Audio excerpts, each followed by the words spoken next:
started as mockery. Trump leaned back in his chair, chuckling loudly, the sound booming through the chamber. He wagged his finger, shaking his head, laughter spilling into words meant to humiliate. "You're a joke, Barack." Everyone knows it. The audience stirred, some smiling nervously, others shifting uncomfortably. It was supposed to be dominance, the kind of laugh that breaks an opponent before the real fight begins. But then Obama leaned forward, calm and unflinching. He spoke just one line. It wasn't long, it wasn't loud, and the room, along with Trump's laughter, stopped cold. Stay with us. And if you haven't yet, hit subscribe, because that one line is the moment you'll never forget. The hearing was billed as routine, but routine never lasts when Trump and Obama share a room. The Senate chamber gleamed under the overhead lights, microphones glowing red as reporters' show was jostled for position. The hearing had been scheduled as a policy review. Dry, technical, the kind of forum most Americans rarely notice. But the second Trump walked in, flanked by aides and brimming with swagger, the atmosphere changed. He waved to the gallery like a man entering a rally, not a hearing. His grin was wide, his confidence unshakable. He leaned into the chair as though it were a throne, waiting for the cameras to lock on him. Obama entered more quietly. His stride was steady, measured, deliberate. No theatrics, no smirk, just a brief nod to the chairman as he took his seat. He adjusted his tie, placed his folder neatly on the desk, and folded his hands. Where Trump was noise, Obama was silence. The chairman gavelled the session to order. For the first 15 minutes, the exchange was sharp but controlled. Policy questions, back and forth answers. But everyone in the room knew it couldn't stay polite for long. The air was too thick with history, too charged with rivalry. And then it happened. As Obama explained a section of legislation, Trump suddenly leaned back in his chair and let out a laugh. Loud, exaggerated, rolling into the microphone. "Ha, this guy. He's still giving speeches like anybody's buying it. You're a joke, Barack. Everyone knows it." The chamber shifted instantly. Some aides chuckled nervously. Others glanced down at their notes.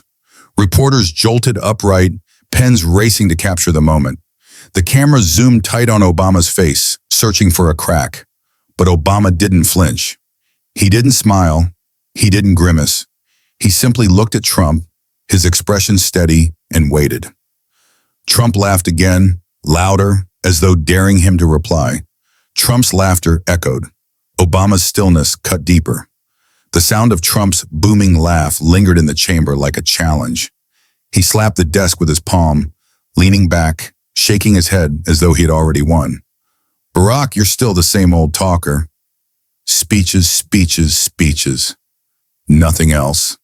Everybody here knows it." Some in the gallery chuckled nervously, but most sat stiff, watching for Obama's reply. Reporters scribbled furiously, their pens underlining, "You're a joke," for tomorrow's headlines. Obama didn't rush. He didn't fire back. He let the silence stretch just long enough for the laugh to die on its own. His calm presence filled the space that Trump's noise had created. Finally, Obama leaned forward, his voice steady, measured, almost quiet compared to Trump's roar. But every word cut through the chamber. "Donald, jokes are funny when they're true, but when the only person laughing is the one telling it, that's not comedy. That's desperation." The room rippled with gasps. Trump's smile faltered for a fraction of a second. He barked back quickly, louder than before. "Desperation? You're the one desperate to stay relevant. Nobody listens to you anymore. Nobody cares." But the bite was weaker now. His laugh didn't roll as easily.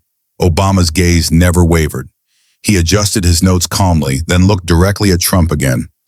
"You can laugh all you want, Donald, but history doesn't keep score by who shouted loudest or who laughed hardest. It keeps score by who told the truth when it mattered." The gallery stirred again. A staffer whispered, "That's the line." Reporters tapped it into their drafts instantly. Trump tried to laugh again, but the sound rang hollow, like a drum beaten too many times. Trump laughed. Obama opened the record. Trump leaned forward now, smirk sharp, his chuckle dripping into words. "Barack, you left this country weak. Everybody laughed at us when you were president. The world was laughing at you, and they still are. He spread his hands theatrically, inviting the gallery to join his laughter. But the room didn't laugh. Not this time. The silence after his words pressed heavy, waiting for Obama. Obama slid a page from his folder, slow, deliberate. He didn't raise his voice. He let the paper speak first. Donald, you just said the world was laughing at America under my leadership. But here's your interview from 2013, your words. He read, eyes steady on the page. President Obama has been very strong on taking out terrorists. I give him credit for that. Gasps rippled through the chamber. Reporters' pens scratched furiously. Cameras cut to Trump, whose smile faltered. Obama continued, turning the page. And here's another. In 2015, you said, our economy is terrible, but you have to admit unemployment numbers are better than they were. Those were your words, Donald, not mine. The room buzzed louder now. Trump waved his hands dismissively, laughing again, but the sound rang forced. Fake quotes! Twisted! Everybody knows I never said that Obama laid the papers flat, his voice calm but precise. These are transcripts, Donald. Your interviews. Your words. History doesn't need a laugh track to remember. It remembers what you said. And tonight it remembers this.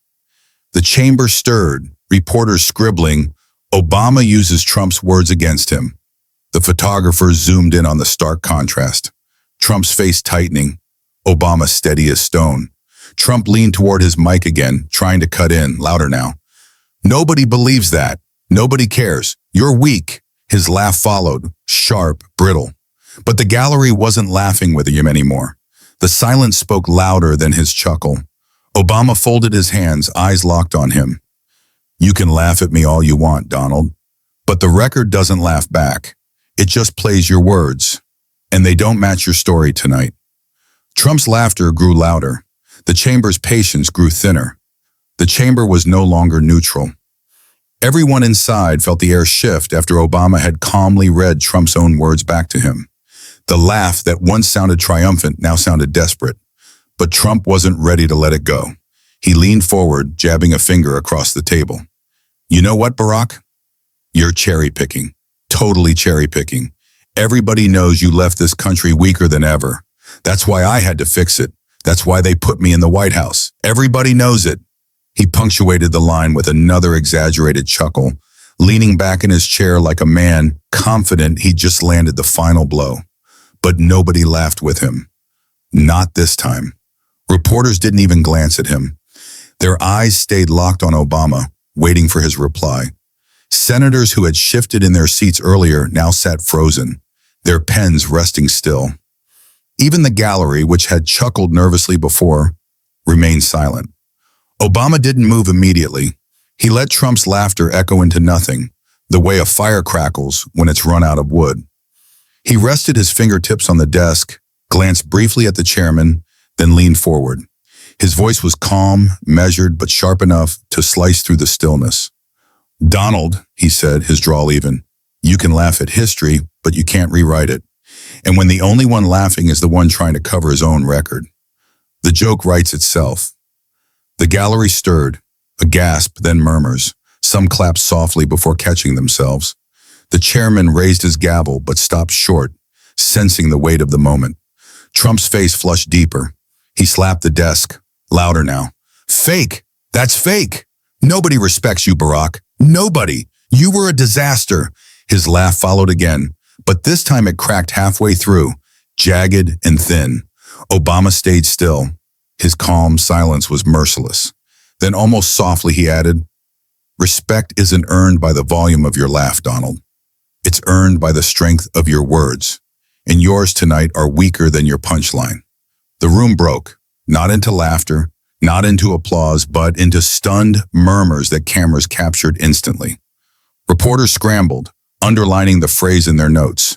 One mouth to another, that's the headline. Photographers zoomed in. One image froze the story in a single frame. Trump, red-faced, leaning forward mid-shout.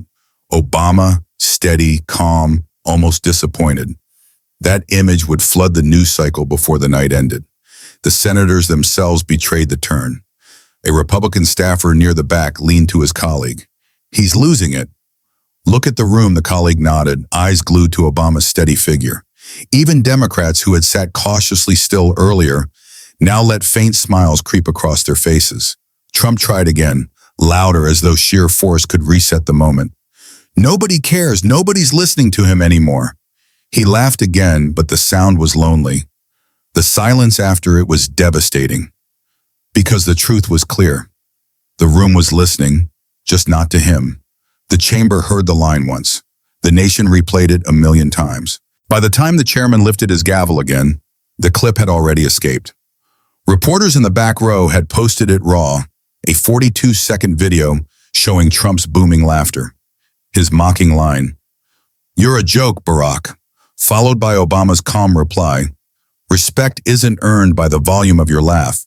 It's earned by the strength of your words." Twitter exploded. Hashtags surged in minutes. Hashtag the one line. Hashtag Obama fights Trump. Hashtag who looks like the joke. TikTok users looped the clip, overlaying dramatic music and captions, "When calm kills the noise." Instagram feeds filled with side-by-side screenshots. Trump red-faced mid-laugh. Obama calm and steady. Inside the chamber, the ripple was immediate. Aides hunched over glowing phones, whispering nervously to senators. "It's trending already. 500,000 views." Now 1,000,000 reporters abandoned their notepads, typing frantically, firing off stories with headlines like, "Obama turns Trump's laughter against him." The joke that backfired. One calm line freezes the chamber. Trump kept speaking, louder and louder. He jabbed the desk, waved his hand, laughed again. "See, they twist my words. They love to twist my words." Nobody cares about what he says. But even as he shouted, he could see the glow of phones across the gallery. Nobody was laughing with him. They were watching Obama's line on repeat. The networks cut in. Cable anchors split the screen. On one side, Trump laughing and mocking. On the other, Obama's measured face delivering his line. Pundits framed it instantly. The defining moment of the hearing. Talk radio blared it across airwaves. Podcasters clipped it for cold opens.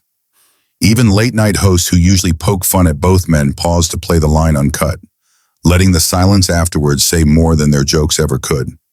And still, in the chamber, Obama didn't move.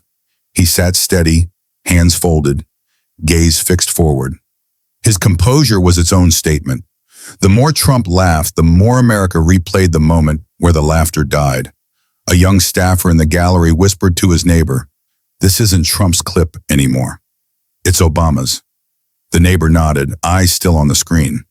By the time the chairman finally struck his gavel for recess, the clip had crossed 5,000,000 views. Before the recess ended, it was 10. The hearing wasn't about policy anymore. It wasn't even about the clash between two men. It was about one laugh, one line, and the silence that followed. Trump kept laughing. The faces stopped laughing back. By the 25th minute, the chamber was no longer Trump's stage. He leaned forward, forcing another chuckle, smacking the desk with his palm as though volume could win back control. "You see, this is what I mean. He's weak. Everyone knows it." The words tumbled fast, but the power was gone. His laugh, once loud enough to rattle glass, now sounded thin, jagged, desperate. Around him, the faces told a different story. A senator who had smiled earlier now sat stiff, jaw locked, eyes averted from the cameras. Another rubbed his temple with one hand, looking less like a participant and more like a man regretting the seat he had chosen. Staffers scribbled notes furiously, not of Trump's words, but of the room's reaction. Uneasy silence after laughter. Crowd shifting toward Obama. Reporters weren't even looking at Trump anymore.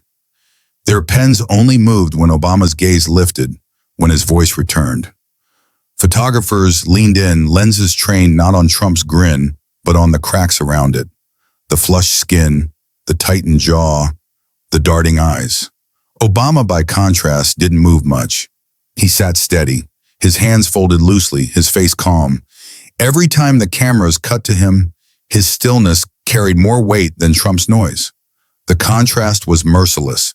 One man raging to be heard, the other man silent but already remembered. The chairman's gavel lay untouched. He didn't need it. The silence after Obama's line had become the order of the room. In the gallery, whispers spread. That one line killed him. Sheesh, he looks rattled. A young aide mouthed to her colleague. He laughed himself into a corner. The colleague nodded, eyes glued to the glow of his phone, where the viral clip was already past 10 million views. Even Trump's own allies showed the strain.